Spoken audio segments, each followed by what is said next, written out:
नमस्कार, मी सविताच रेसिपी मराठीमध्ये तुमचं खूप खूप स्वागत आहे।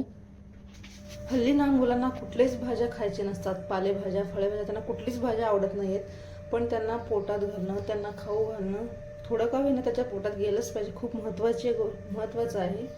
भेंडीची आणि कारल्याची भाजी तर बिलकुल खात नाहीत आजकालची मुलं, फक्त चायनीज खायला आवडतं त्यांना। त्यासाठी मुलांना आवडेल अशी भेंडीची भाजी बनवूया आज। चला तर मग वेळ न घालवता रेसिपीला सुरुवात करूया। भेंडी मी स्वच्छ धुवून व पुसून घेतलेली आहे इथं।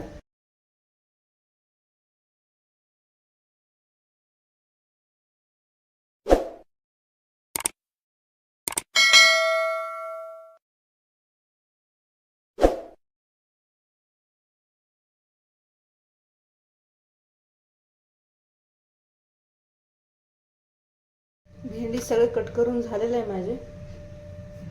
भेंडीची भाजी कढईत किंवा पॅनमध्ये न करता तव्यात केलेले चांगले टेस्ट येईल।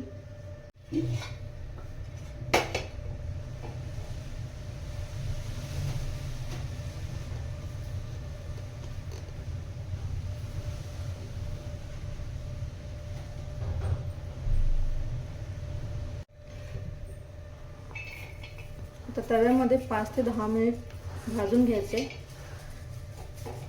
भेंडीमध्ये सगळं मॉइश्चराइज जाईपर्यंत। आणि भेंडी 5 ते 10 मिनिट हाय फ्लेमवर भाजून घ्यायचे आपल्याला। तेल टाकून घ्यायचे,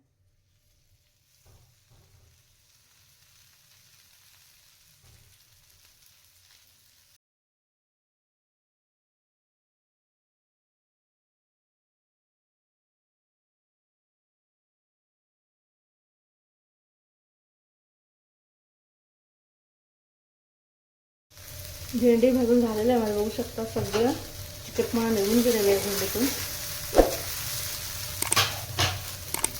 भेंडीच्या भाजीला शेंगाचं कूट जास्तीच वापरायचं आहे। लसूण घेतलेले आहेत 5 ते 7 पाकळ्या। आता हे लसूण असंच टाकायचं नाही आपल्याला, शेंगाच्या कूटमध्ये घालून थोडंसं मिक्सरला फिरून घ्यायचं आहे, मग घालायचं आहे। मीठ पण टाकायचं थोडंसं।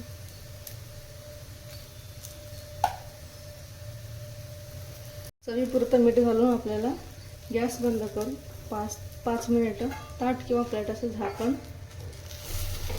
ठेवायचं।